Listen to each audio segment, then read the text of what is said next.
to Mock the Week. I'm Dara. Joining this week are Andy Parsons, Ben Norris and Russell Howard, Frankie Boyle, Hugh and Michael McIntyre.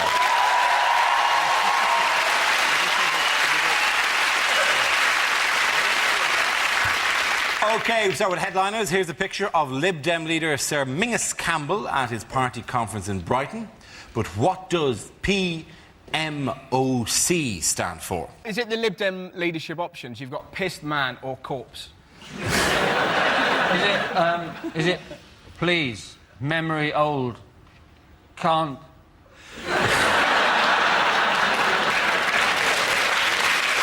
It's horrendous, doesn't it? He looks terrifying. Didn't I kill him on level 3 of Resident Evil? Is it please make Orville cooperate? Is it Peter Mandelson's oldest conquest? No. OK, the C stands for Campbell. Problems mount on Pressure Campbell. mounts on Campbell! Pressure mount on Campbell! The answer I was looking for was pressure mounts on Campbell. This is a subplot to this week's conference. Sir Mingus set out his policies on environment, taxation and economy. Questions continue to be asked about his leadership and poor performance in the polls. What problems has he faced at the conference? He's an old bastard, Dara. He was the guy who founded the Ming dynasty. It does come down to that, doesn't it, basically? I mean, you know, he can say whatever he wants, but you just find yourself going, yeah, he's old, don't he? I had somebody in a pub the other day, it was horrific, go, yeah, he's got some good policies, but I bet he don't know how to use an iPod. And you're like, as if that matters in any way. Kind of go, what are you going to do about immigration? Shuffle? It's not even so much that he's just old, he's so sort of lifeless and lacks energy. There's more life left in Robin Cook. He's got one white blood cell left and it's fighting the Alamo. Look at him, no wonder Flash Gordon won every week. He is the same age as Paul McCartney. And who would you rather have running the country? Well, yeah, probably him, actually, to be honest. Yeah. Isn't it? Surely if anyone's praying for an early election, I mean, he must be praying for an early election. It's number 2 on the list in his prayers after painless death. Early election. Who prays for a painless death every night? Surely every morning and every night. He says he wants a greener vision of Britain. Yeah. Now, he's going to have a greener vision of Britain, isn't he? Because soon he's going to be looking up at it through about 6 inches of grass. But that's the problem. Surely they'd bury him deeper than that. 6 inches of grass? What kind of cheapskate funeral home is he going to? He's only 66. I know. That's ancient. That's all he Jesus. is. Ming has said he wants to hammer the rich people. Yeah. He said he wants to hammer the top 10% of earners. And people going, well, you know, you'll never get people to vote for increases in tax. Well, I think if it's just increases in tax on the top 10%, then people will probably be going, maybe we will vote for that. The rest of the 90% of us going, Sodom. You know? How you feel about that as host of a top television show, I don't know. Sodom. They're not getting in, are they? They're not getting in. OK. But see, that's the interesting thing, because he can say he's going to hammer the rich, but ultimately the rich own the media. So that's why there's photos of him near toilets looking really old.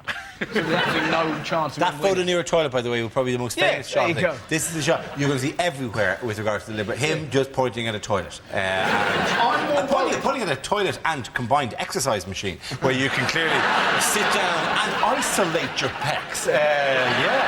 I do a couple of reps just as I'm on the push-out. Inhale and push it. The new abdominizer. No, here's a quote from Mingus. If you ever put me in one of those ham-slicing machines, you'd find the top half Liberal and the bottom half Liberal Democrat. You're kind of going... What an incredible thing to say. Well, A, who goes into a ham-slicing machine for a start? So surely you mean in one of those machines that cuts you in half, not one that slowly grinds you down to a series of really tiny He'll slices. still be alive after this. I mean, it just shows you he is a zombie. That would be amazing. No wonder you couldn't kill him on that part of Resident Evil. If they that would be great. at the conference and they said, please welcome our leader, and everyone's expecting a very boring speech once more, Menzies Campbell, whatever he's called, and his legs come out 2 minutes before his body. Liberal Democrat, come on! Bring out the cheeky girl! He's got a 4% approval rating. Mein Kampf, which is nothing. Right? So they could just have anybody lead them. It's not going to make any difference. So I say, come on, let's get Lee from Blue. He's not going to be any worse. He's looking for a gig. Yeah. He's got to be. And also his policies aren't going to come into force and say whatever he wants. I think that the homosexuals should declare war on the robots. Doesn't matter. Lee from Blue, bit of a laugh.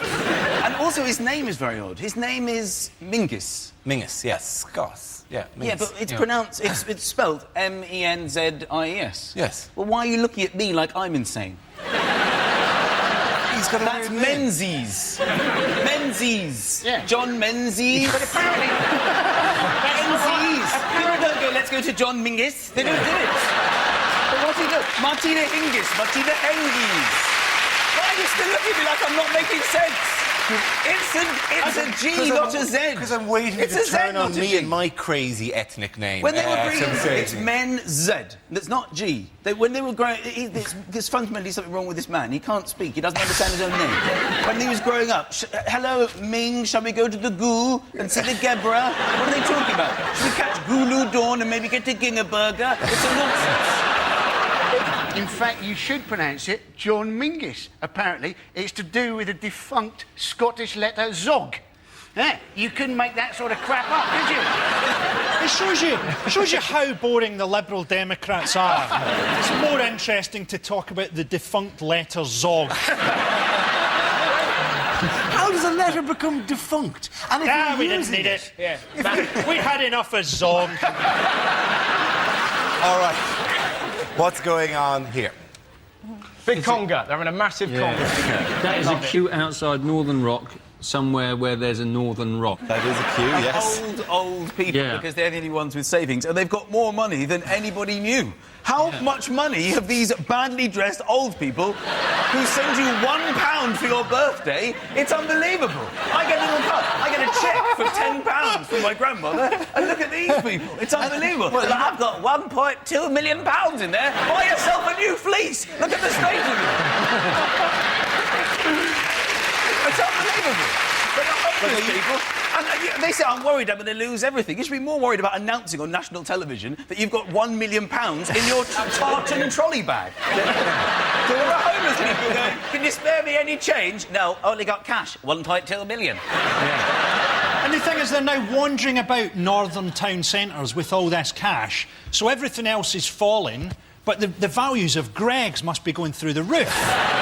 I mean, commodities brokers this week are going zinc's down, tin's down, yum-yums £3 each. I'm also convinced, when I saw these pictures, I'm sure that half of them are just there for fun. So why are you queuing? I've no idea, but it's great, isn't it?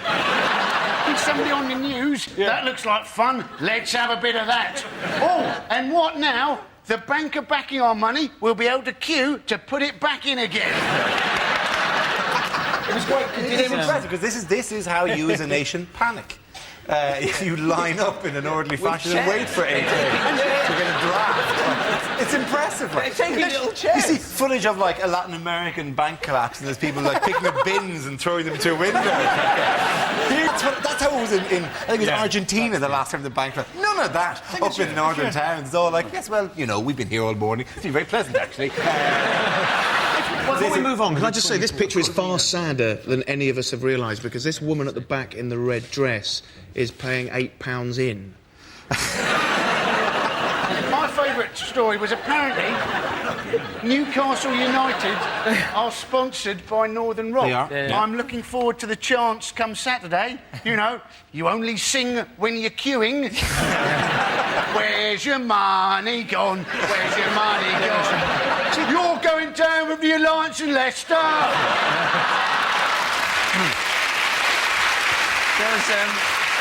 I didn't even know that banks borrowed money. This has come as quite a shock.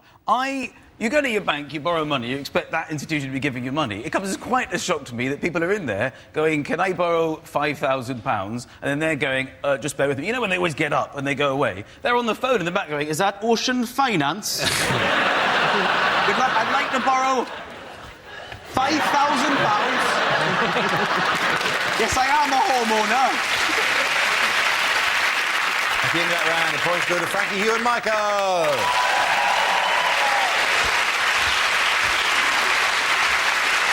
Now we play a round called Northern Mock. This game involves Michael, Andy, Frankie and Russell, so if you could make your way to the performance area, please. This is where we test our performance stand-up skills. We spin the news generator, it settles on a topic, and anyone can volunteer jokes. The winner is the team I judge to produce the funniest stuff. OK, here we go. Let's spin the wheel. The first subject is health. Going to volunteer, Frankie. Part of the side effect of the smoking ban in Scotland is that every pub, no matter how terrible or horrible, now has tables and chairs outside it. Basically, Glasgow looks like Paris after a nuclear war. People say there's no such way as a good way to die, and those people have never heard the phrase drug-fuelled sex heart attack. There's a great case in Scotland at the minute. A guy had a sex change and he had everything chopped off, and then he decided that he wanted to change back. And they wouldn't let him.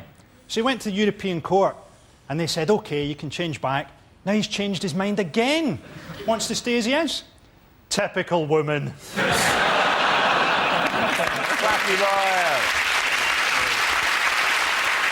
Boyle. OK, let's spin the wheel again.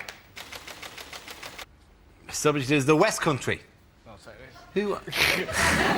Russell. How can you not love the West Country? I've genuinely seen graffiti in Bristol during the last Tory campaign. Do you remember, are you thinking what we're thinking? Somebody had written underneath it, is it, do I like what's-its? It's phenomenal. Just wonderful, isn't it? I used to live there. I've moved away from Bristol because I was near a dogging site, which is just a bit odd, right? And, all right, I wasn't into it. I was just near a dogging site, right? And I was talking to my friend. I was like, Jane, why do they do dogging near the house, right? And she looked at me and went, apparently you got really great views of the Clifton Suspension Bridge. And you're like, well, you've got faith in humanity, haven't you? Just the idea that I tell you what, it's only when you're doing the nasty in a Cortina that you can truly appreciate the work of Isambard, King of Brunei. That, my friend, is craftsmanship. Shall we? Wonderful. Thank you very much, Russell. OK, we're left with Michael and Andy. Let's spin the wheel again. The next subject is North-South Divide. There goes Michael. Right, yes. Now, I am from the south. Have you noticed? I have been north, up the M1, and I don't know what happens to the word the. It seems to disappear at about junction 25 on the M1, and the word the just goes, that's it from me, I'm getting off. You go on ahead. Are you coming with? No, I'm not interested up there. And then you get there and they don't have, they say, oh, to fridge, oh, you're going up to, what are you doing? My first experience of this was when I went to the cinema in Leeds. I saw The Lion, the Witch and the Wardrobe. I had more fun asking the woman what it is I'd booked to see than watching the entire movie itself. So what is it I'm seeing here today? Took one, took witch and took one. What are you talking about? Are you hearing this? Are you taking toothpaste? Yes, of course. I thought it might be a nice idea maybe to go to HMV and get a DVD of The Lion, the Witch and the Wardrobe, maybe The Good, the Bad and the Ugly, and perhaps an album by The, and just line them up on the counter. What is it I've decided to purchase here? Took one, took witch and took wardrobe. Took good, took bad, took ugly. And took. Thank you. Well done, Michael. OK, Andy, let's see what you've been left with. Let's spin the wheel. And it's religion. Looks like my dad. We should, of course, remember that there are 5 major world religions. 4 of them got to be wrong. Imagine that, right? You're on your last day, you're going off to meet your maker. The gods of the 5 major world religions lined up in front of you. You've chosen your god, you're happy with your god. You go up to your god and your god produces a little bit of cardboard bluff. That is going to hurt, isn't it? Well done, Andy Parsons. And At the end of that round, the points go to Michael and Frankie.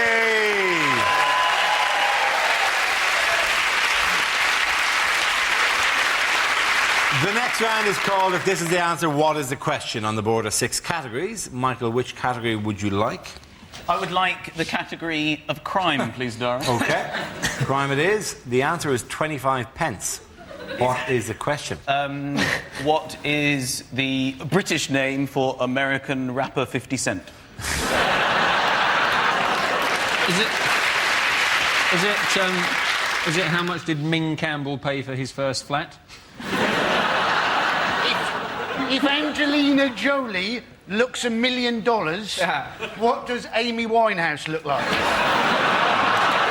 Is it just £1 will save a child's eyesight in Africa, but having decided it's not really my responsibility, how much did I send? Is it what everyone over 30 thinks a Mars bar costs? How much would I have to be paid up front to kill Jeremy Clarkson?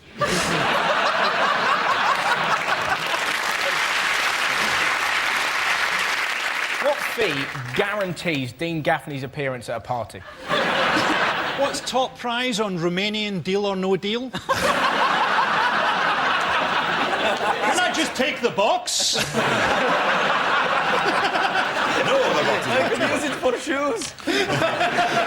I'm going to steer towards the correct answer. Does anyone actually have any idea what was worth 25p? It's something to do with money, isn't it? It's And something to do with money.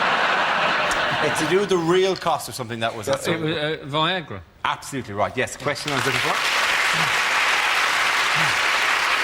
Yes, the question I was looking for is how much were a criminal gang paying for fake Viagra tablets that they later sold for up to £20 each. Several members of an international network were found guilty of making millions from producing counterfeit Viagra and anti-baldness tablets at factories in Asia. How's the scam uncovered?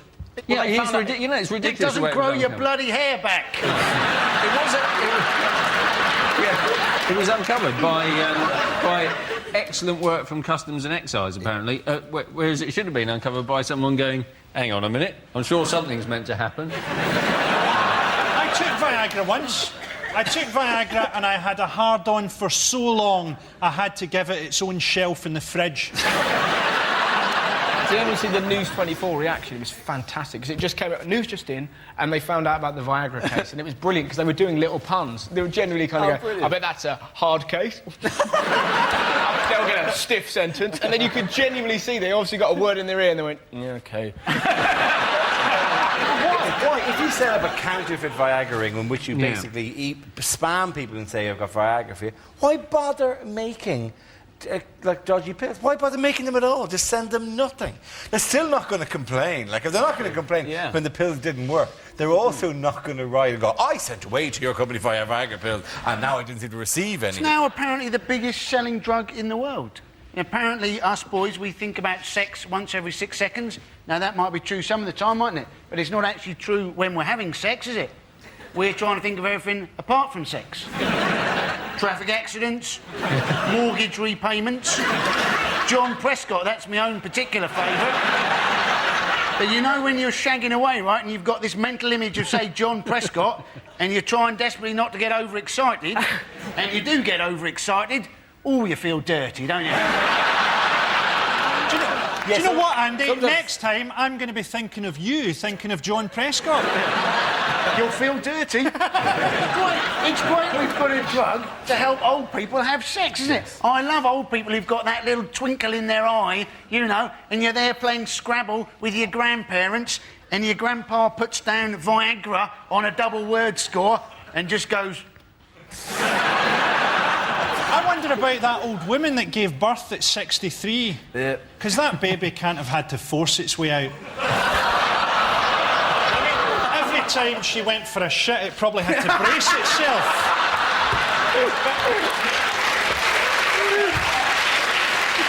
Well, at the end of the Italian job or something.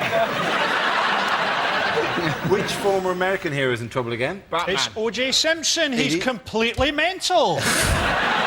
You gotta love O.J., man, because he held some people up allegedly at gunpoint to get back some of his memorabilia, And his memorabilia is worth a lot because it appeals not only to sports fans but also to crime fans.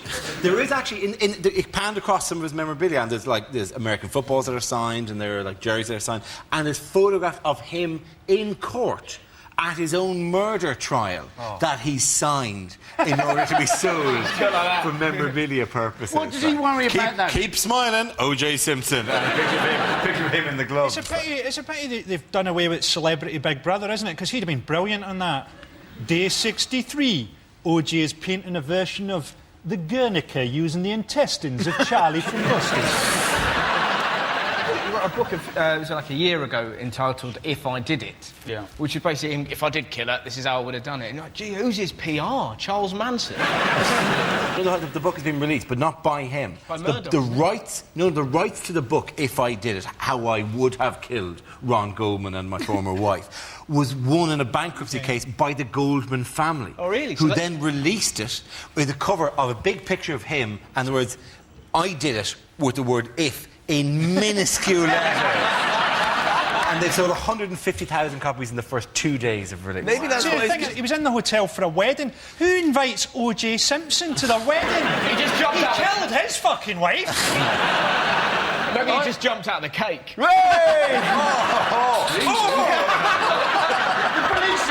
The police said it was an armed robbery. He said he was just with some golfing buddies. At a wedding, yeah. You know, you don't play golf using guns, do you? You know, oh, do you want to putt this one into the hole? No, I'll shoot it in. That'll be absolutely fine. No, you can shoot a hole. Oh, I'm a long way from the hole. Maybe that hole. I'll get into this one relatively easily. They described the robbery as a commando-style operation. You're like, what, a thrill seeker? Guns and no pants. OK, at the end of that round, the points go to Russell, Ben and Andy.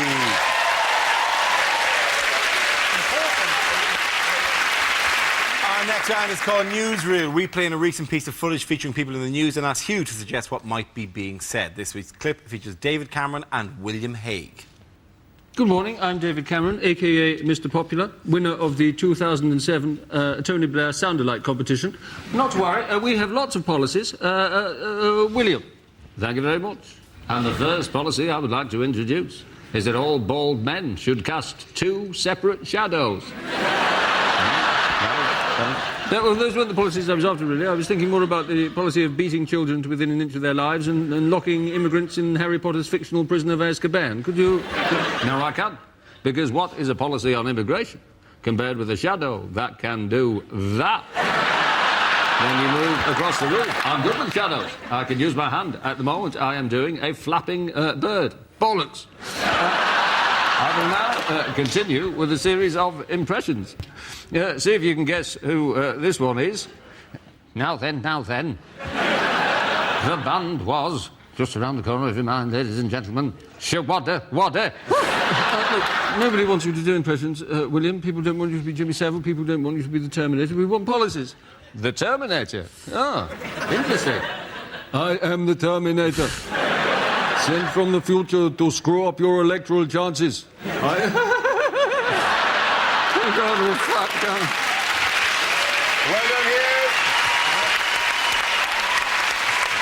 Hugh. Now we come to our final quickfire round called Scenes We'd Like to See. This is for everyone, so if you can make your way over to the performance area, please. I call ideas for scenarios who have seen the performers come in with their suggestions. OK, here we go. The first subject is unlikely things for a royal correspondent to say. Isn't it wonderful to see Prince Charles being made king at the age of 137?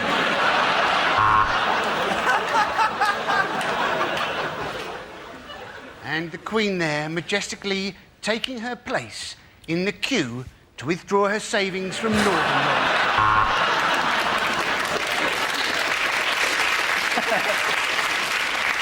The Queen asked me if I was from the BBC. I said I was, and she told me to piss off. There we see Prince Philip going over to talk to a man from China. This should be interesting. In fact, it's the Chinese premier, and he's just asked him for a menu. Prince Harry hasn't been put off by the congestion charge. He says he still manages to come into Chelsea twice a day.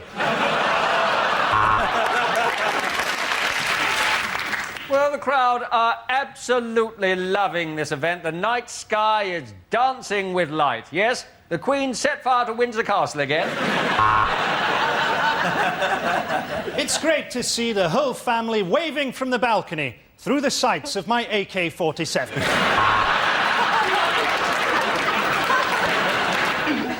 And as Prince Philip cuts the tape to open this mental institution, the doctors have got him. They've got him.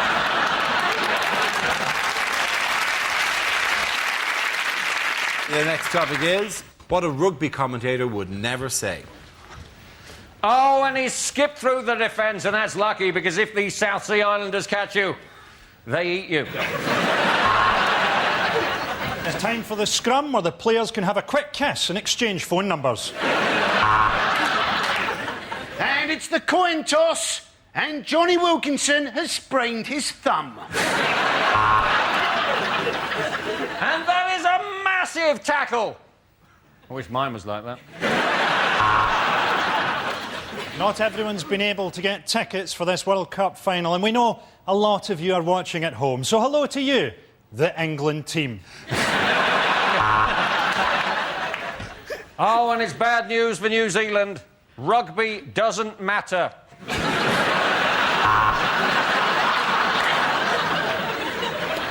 And keep an eye on this ball as it hits the ground, because it's such an unusual shape, it could go anywhere. Seal it bang, kia ora, kia ora.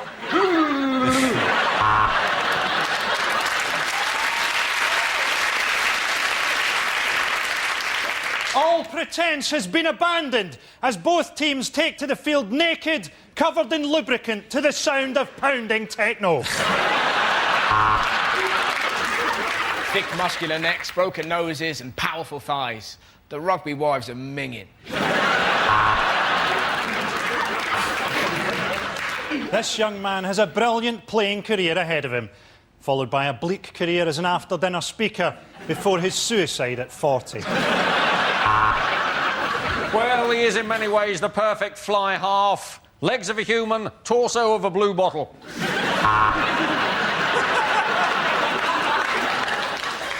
The South Africans there, passing to their one black player, Johnny Token.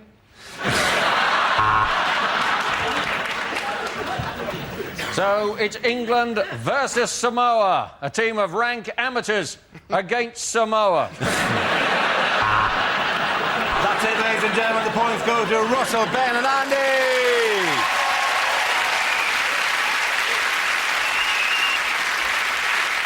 That's the end of the show. This week's winners are Andy Parsons, Ben Norris and Russell Howard.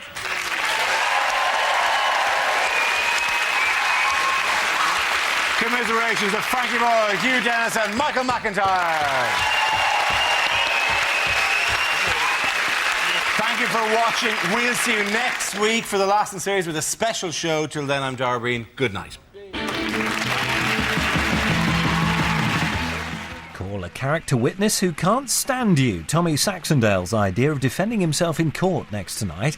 And then another round of Big Talk gets it sorted. More comedy to come here on BBC Two with that Mitchell and Webb look at 10.